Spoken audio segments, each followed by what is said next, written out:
이 직업의 안정성은 어디에서 나오는 걸까요? 음, 예컨대 이 좋아하고 잘하는 일이 있긴 한데 그 일을 하면 안정적이지 않을까봐 걱정해요. 제 나이가 적은 것도 아니고 그나마 한 살이라 어릴 때 시작하는 게 맞지 않을까요? 하면서 30대 초반의 직장인들이 나에게 이런 고민을 자주 털어놓습니다. 그 중에 특히 기억에 남는 분이 있습니다. 하고 싶은 일이 따로 있었지만 부모님의 말로도 2년여의 수험생활 끝에 공무원 시험에 합격하고 공직생활을 하는 분이었습니다. 일이 생각보다 어렵지 않았지만 오히려 공무원이 되고 난 후에 취미로나마 하고 싶은 일을 간접적으로 체험하면서 그 일을 하고 싶다는 열망이 더더욱 커졌다고 했습니다. 하지만 함께 근무하는 사람들이 모두 공무원이다 보니 다들 안정적인 생활을 지향하고 친한 선후배에게 자신이 하고 싶은 일에 대해 말해서 그렇다고 이렇게 직장을 포기하려고 하고 생각도 해야지 하면서 진지하게 답해주지는 않았습니다. 그는 불안정한 미래에 대한 두려움 때문에 섣불리 어떻게 해야 할지 결정을 내리지 못하고 있었습니다. 그런데 과연 공무원이라는 직업이 예년처럼 안정적인 것일까요? 이 안정성은 어디에서 오는 것일까요? 내 지인 중에서도 공무원 시험을 준비하는 이들이 많습니다.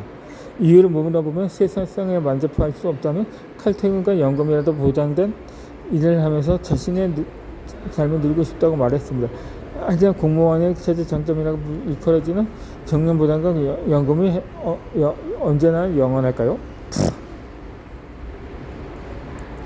2001년도 회계연구원 국가보고서에 따르면 우리나라의 부채는 2,200조 원에 달한다고 합니다. 그리고 이 부채는 매년 감소하지 않고 증가 추세입니다. 그리고 부채의 절반 이상이 공무원과 군인에게 지급할 연금 때문에 쌓아두는 충당 부채라고 합니다. 이뿐만 아니라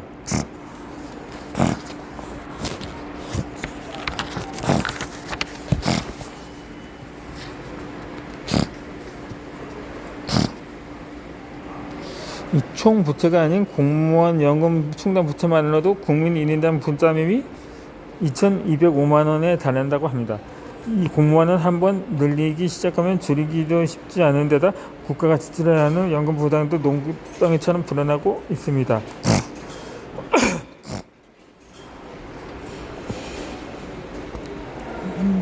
1979년도에 73만 5천 명이던 영국 공무원 수는 2022년도에 47만 5천 명으로 감축이 되었습니다.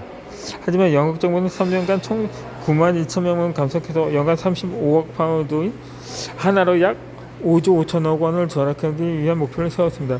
이건 우리나라에서도 충분히 일어날 수 있는 일이고 이제 공무원이 마냥 철밥통이라 자신 있게 보장할 수도 없습니다.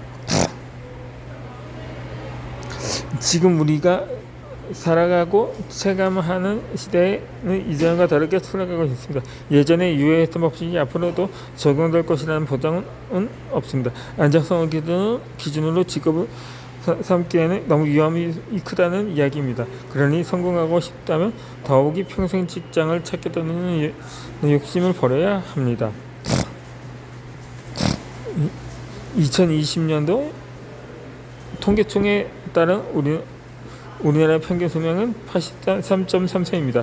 2022년도 경기연구원에서 전국 60세 이상 일하는 노인 500명을 대상으로 한 설문조사에서 은퇴 희망 연령은 평균 11세로 나왔다고 합니다. 하지만 2022년 통계청의 경제활동 인구조사의 근로 형태형 부가조사에 따르면 60세 이상 인구의 경제활동 참가율은 49.5%, 그때 연평균 이동비가 167만 원에 불과하다고 합니다.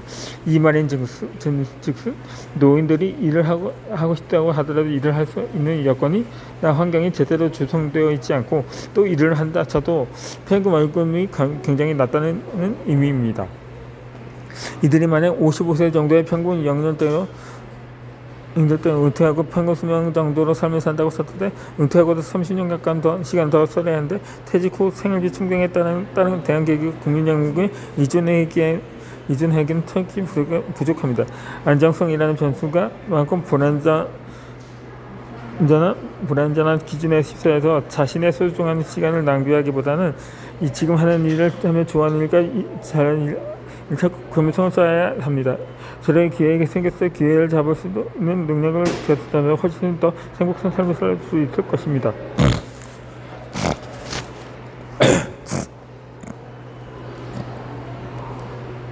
이 변화와 발전의 속도가 가파른 현재를 살아가고 미래를 대비하기 위해서는 안정적 평생 직장이 아니라 전문적인 평생 직업을 가져야 합니다. 어느 회사의 누군가가 아닌 어떤 일을 하는 사람으로서 승부를 내야 하는 것입니다.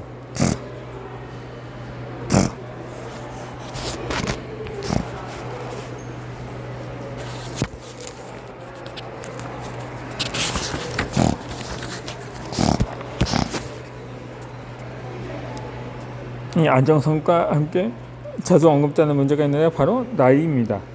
이미 새로운 일을 도전하기에 늦은 것 같다거나 괜찮을까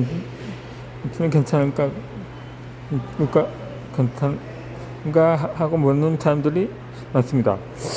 시카고 대학교 경제학 교수인 데이비드 켈란스는 사람마다 독창성의 맞는 시기와 결정의 지속 기간은 사고 유형에 따라 결정된다고 얘기합니다.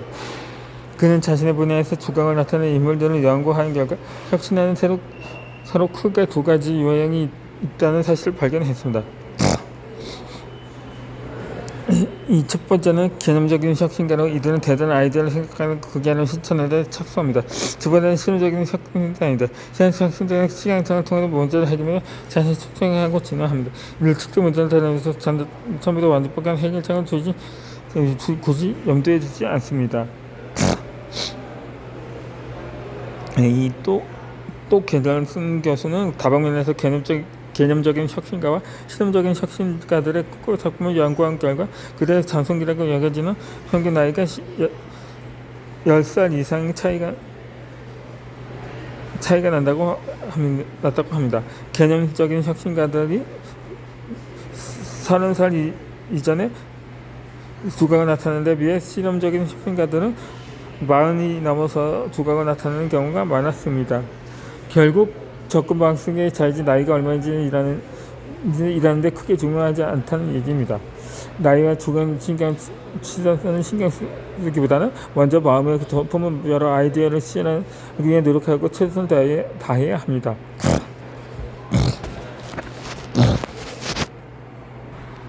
우리가 먼저 가장 간과해야 할 일은 인생을 살아갈 수 있는 한번에 대한 그것도 잠시도 먼저 안전한 것처럼 바로 양처럼 통해서 항상 기차 좋아하고 사는 이 안에 그에게 정직감도 평생 아무리 찾는 것입니다.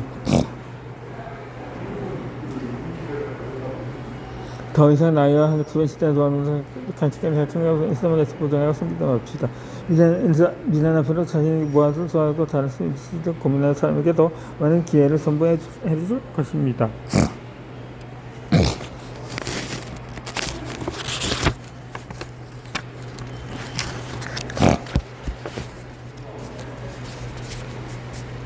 위험을 무릅쓰는 사람이 가장 위험합니다.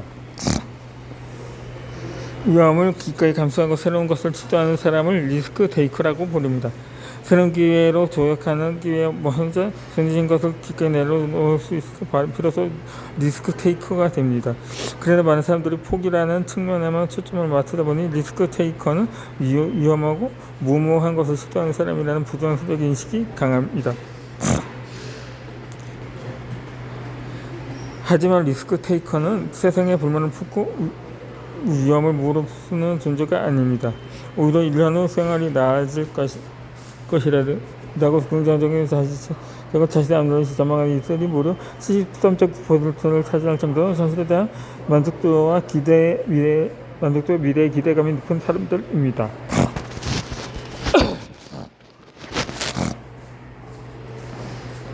리스크 테이커는 사회의 불만이 많고 도전적이어서 위험한 행동을 하는 것이 아닌데 그보다 원칙은 당위적인 것을 얽매이기보다 개방적인 자신의 삶을 발전시키는 사람들입니다. 자기계발에 면책감이 실제 자신을 적극적으로 표현해 사회에 참여합니다. 그렇게 자존감이 높으면 누구보다 삶은 지속적으로 끌어갑니다. 이 백물이 불여인간이라는 말이 있습니다. 100번 듣는 것보다 한 번 보는 게 낫다는 사자성어입니다. 여기서 더 나아가서 백견불여 일행이라는 말도 있습니다. 100번 보는 것보다 한 번 행동하는 것이 행동한다 낫다는 뜻입니다.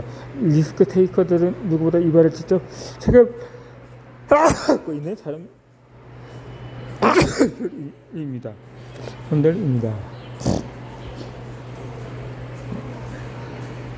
몸으로 직접 부딪혀 보는 일은 새로운 시도를 시도할 때 반드시 거쳐야 하는 과정입니다. 우리는 대부분 자기 성격과 끊임없는 요건에 통해 관심을 안 할 수 있을 것이라고 생각합니다.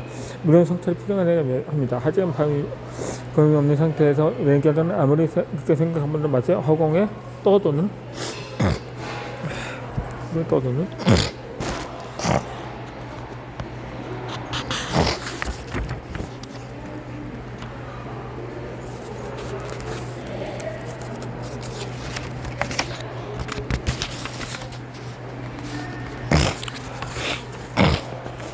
다니는 현지가 동떨어져 있는 확률이 높습니다. 그렇기에 우리는 때로는 리스크 테이커처럼 무모함과 모험심에 기대어 새로운 일을 도전해 볼 필요가 있습니다. 몇 년째 속으로만 한번 해볼 걸 하며 주저하고 있다면 불필요한 상념들을 배제하고 다양한 경험을 해볼 필요가 있습니다. 경험치가 높아질수록 성공할 가능성이 높아 올라갑니다.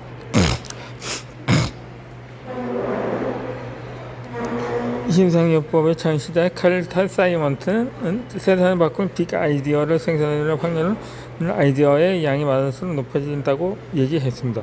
상대성 이론을 발표한 논문으로 유명해진 아인슈타인도 상대성 이론 외에 248편의 논문을 발표했으며 세계적인 발명가 에디슨은 전구의 질을 개선하기 위해 식상대월 동안 6,000종이 넘는 재료를 사용해 실험했고 7,000번 이상 실험하고 실패한 끝에 획기적인 성과를 얻었습니다. 여러분은 혹시 한 번의 시도를 저질하고 그 한 번의 실패에 얽매여 있는 것은 아닌가요?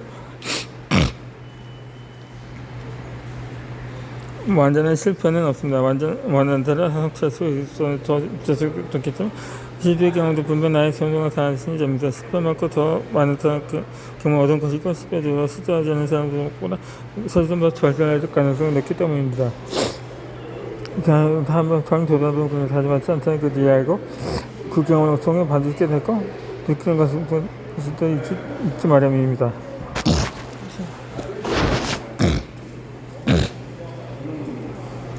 견주는에도 그 대학교 심리학자인 앤젤레 저크와코 교수는 자신의 저서인 그리드에서 탐색의 힘을 감수하며 임시 금메달에 달려 수영 선수 로디 게인스의 사례를 소개합니다. 이 로디 게인스는 인터뷰에서 나는 어렸을 때 운동을 좋아했고 고등학교에 입학한 뒤로는 미식 축구와 야구, 농구, 골프, 테니스 같은 수영팀에 들어가면서 이침 저침을 계속 기웃거렸고 푹 빠질 수 있는 종목을 찾을 때까지 여기저기 기웃거렸던 것 같다고 말했습니다. 만약에 로디 게인스가 운동을 직업으로 삼기 위해 여러 영역을 탐색해 볼 수 없는 환경에서 살았다면 수영에 대한 그 흥미와 전환 발견하지 못할 가능성이 큽니다. 덕구와코 교수는 내가 명던 그 시대 정전에부터 관수 통역자처럼 수능을 보냈고 수능 운명이 될 줄 몰랐던 이 결국에 있는 순간 그리고 동료 담전 순간까지 차지하는 일이 되었다고 말했습니다. 많은 시대의 지적 경험을 겪어봐야 자신이 좋아하는